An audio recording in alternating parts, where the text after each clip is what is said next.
نحمده ونصلي على رسوله الكريم اما بعد فاعوذ بالله من الشیطان الرجیم بسم اللہ الرحمن الرحیم وَلَكُمْ فِي الْقِصَاصِ حَيَاةٌ يَا أُولِي الْأَلْبَابِ لَعَلَّكُمْ تَتَّقُونَ۔ قصاص سے متعلق آخری آیت تھی کہ قصاص کی فضیلت کیا ہے۔ قرآن میں اللہ سبحانہ وتعالیٰ کی ذات نے قصاص کی فضیلت یہاں بیان فرمائی ہے۔ تمہارے لیے بدلہ لینے میں ایک طرح کی زندگی ہے اے عقل والو، تاکہ تم بچ جاؤ۔ قصاص میں کیسے بدلہ لینے میں کیسے زندگی ہے؟ ایک آدمی اس نے قتل کیا ہے، اس کے اوپر قصاص لی جا رہی ہے، یعنی جس نے قتل کیا اس کو مارا جا رہا ہے اس کے بدلے میں، تو پھر اب زندگی کیسی؟ تو یہاں پر فضیلت یہ بتائی جا رہی ہے کہ اس کا قتل کرنا، قتل کے بدلے میں اس کا قتل کرنا، یہ باقی لوگوں کے لیے نمونہ عبرت ہے۔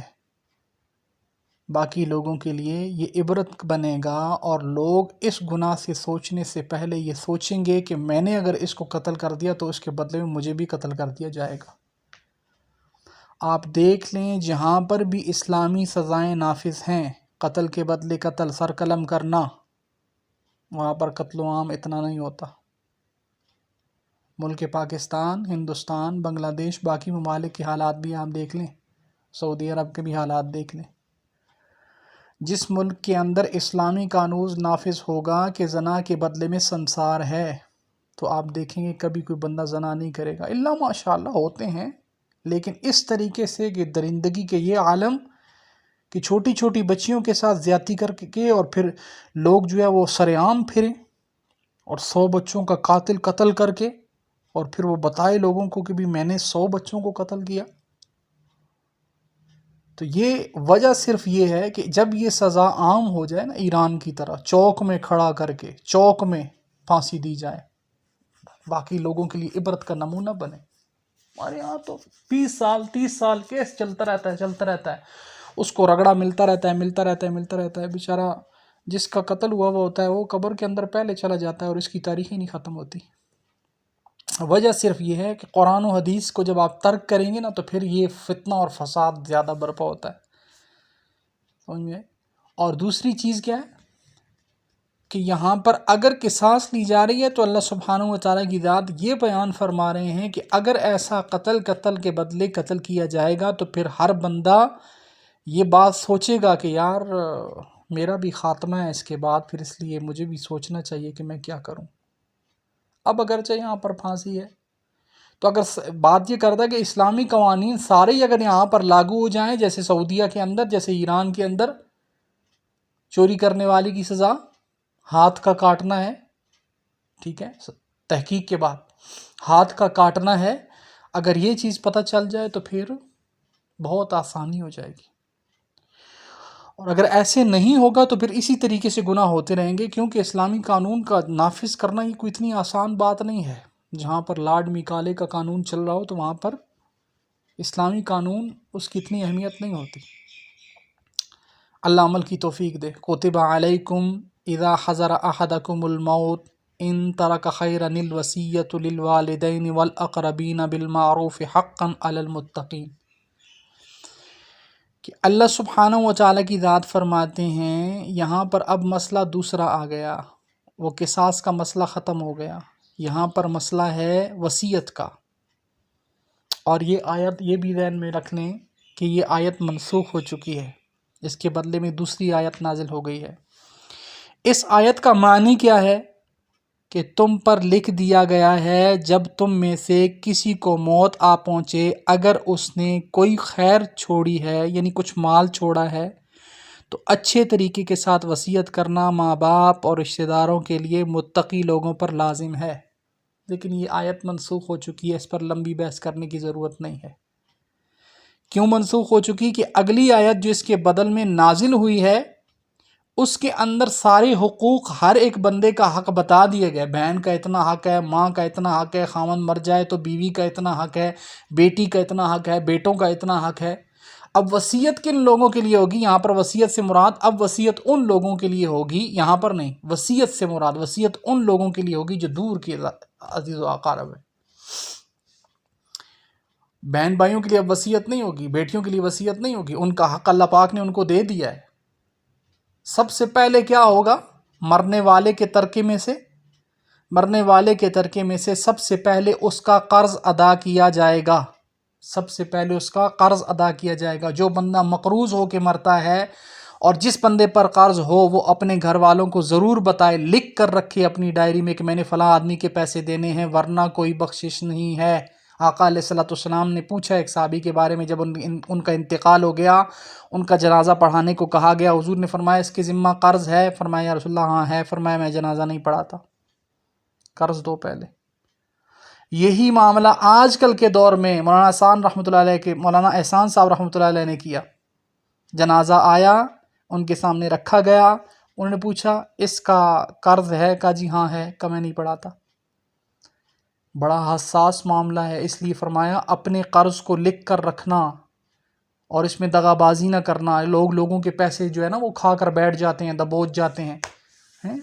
سخت گناہ ہے، حرام ہے، جہنم کی آگ ہے، اور کوئی بخشش نہیں۔ قیامت والے دن بھی اس کے ہاتھ نہیں چھوٹیں گے اس وقت تک جب تک یہ قرض ادا نہ، اس وقت کہاں سے لیں گے قرض؟ تو کیسے قرض ادا ہوگا؟ اس کی نیکیاں اس کو دی جائیں گی، اس کی نیکیاں اس کو دی جائیں گی۔ اس کے لیے قرض کا معاملہ انتہائی حساس ہے۔ اللہ پاک عافیت فرمائے۔ تو سب سے پہلے مرنے والے کے پیسوں میں سے، مال میں سے، جائیداد میں سے اس کا کیا کیا جائے گا؟ قرض ادا کیا جائے گا۔ اب جو باقی بچا اس کی تدفین کا انتظام کیا جائے گا۔ اس کے لیے قبر، اور قبر کشائی والے کو، گورکن جس کو کہتے ہیں، قبر کھودنے والا، اگر مزدور ہے تو اس کو دیا جائے۔ اور پھر جو آگے اندر مٹیریل لگتا ہے قبر کے اندر، ہمارے بعض ممالک کے اندر تو قبریں نیچے دوسری ہوتی ہیں جن کے اندر کوئی اینٹ کوئی چیز ایسی نہیں لگتی، لیکن آج کل ہمارے ہاں بلاک لگتا ہے، اینٹیں لگتی ہیں، اور پھر اس کے اوپر پڑیاں رکھی جاتی ہیں۔ تو یہ ساری ان چیزوں کے پیسے ادا کرنا، کفن کے پیسے دینا، اپنے پاس سے ان کا انتظام کرنا۔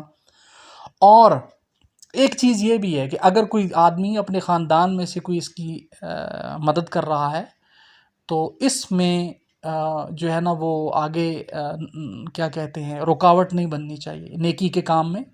یہ بہت بڑا اجر کا کام ہے۔ ایک حدیث کے اندر روایت میں یہ آتا ہے کہ اگر کسی آدمی نے کسی کی قبر کشائی کے اندر ایک تھوڑا سا بھی حصہ ڈال دیا، یعنی ایک بیلچہ اس کے اندر سے لگا کے نا تو مٹی کا باہر پھینک دیا، تو گویا اس نے اس کے لیے گھر بنایا۔ تو یہ گھر کب تک ہے؟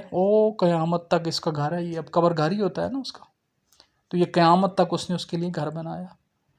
اس لیے قبر کی مٹی ڈالنا، یا قبر کی مٹی نکالنا، یا قبر کی تدفین میں اس کا انتظام کرنا، پتھر لا کے دینا، بلاک لا کے دینا، مزدور لگا کے دینا، یہ بہت بڑے اجر کی بات ہے، یہ کوئی چھوٹی بات نہیں ہے۔ اور اگر کوئی بندہ ایسا کر رہا ہو تو قطعاً اس معاملے میں اس کی نیکی اس سے چھیننی نہیں چاہیے۔ یہ انسانیت کا تقاضا نہیں ہے۔ ہمارے ہاں ایسے کچھ لوگ ہوتے ہیں نا، ایسے اکثر ہم نے دیکھا ہے، ایسے لوگ ہوتے ہیں جو اس چیز کو اپنے لیے اپنی بے عزتی کا سبب سمجھتے ہیں۔ یار وہ کہیں گے کہ فلاں آدمی نے کفن کے پیسے دیے، فلاں آدمی نے تدفین کا انتظام کرایا ہے، فلاں آدمی نے، بھائی کھانا ہم ان سے کھانے کے پیسے نہیں لیتے، وہ کہیں گے کھانا۔ اللہ اکبر، حدیث میں آتا ہے کہ 3 دن تک جس گھر کے اندر فوتگی ہوئی ہو، 3 دن تک اس گھر میں کھانا نہیں کھانا چاہیے۔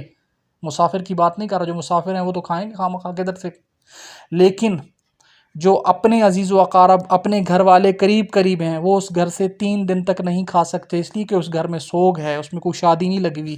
ہمارے ہاں کیا ہوتا ہے؟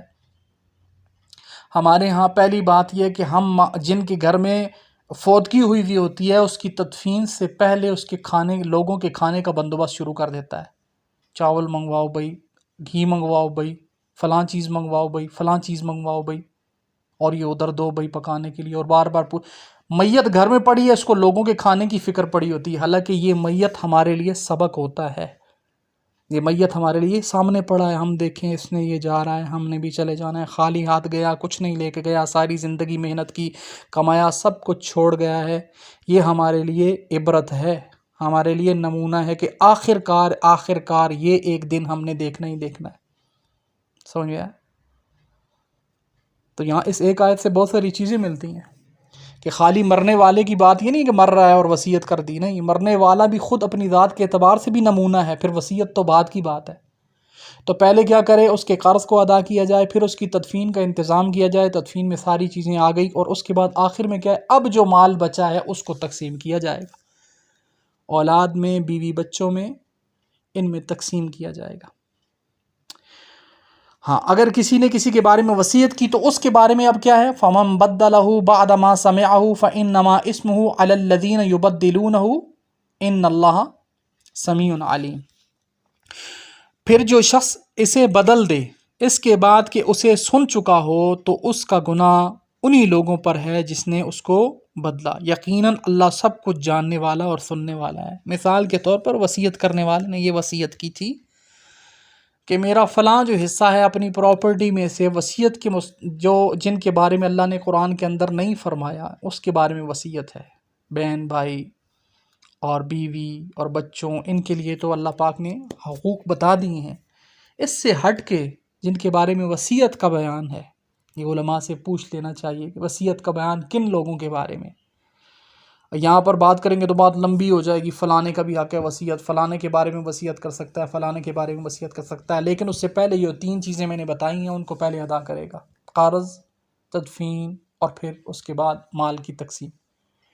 اگر وصیت کی اور کسی نے اس وصیت کو سن لیا تو اب اس کے لیے یہ بات ہو رہی ہے کہ وصیت سننے کے بعد اگر اس نے مال میں سے کسی کو اپنی محبت کی زیادتی یا کسی سے دوستی یا کسی کے زیادہ قرابت کی وجہ سے اس نے اس کی وصیت کو بدل دیا مرنے والے کی، تو فرمایا اب مرنے والے پر اس کا گناہ نہیں ہے، جس نے وصیت کو بدلا اسی پر اس کا گناہ ہے کہ اس نے کیوں بدلا۔ مرنے والا تو اس سے بری الذمہ ہے، اس نے تو وصیت کا حق اس کو تھا، اس نے وصیت کر دی ہے۔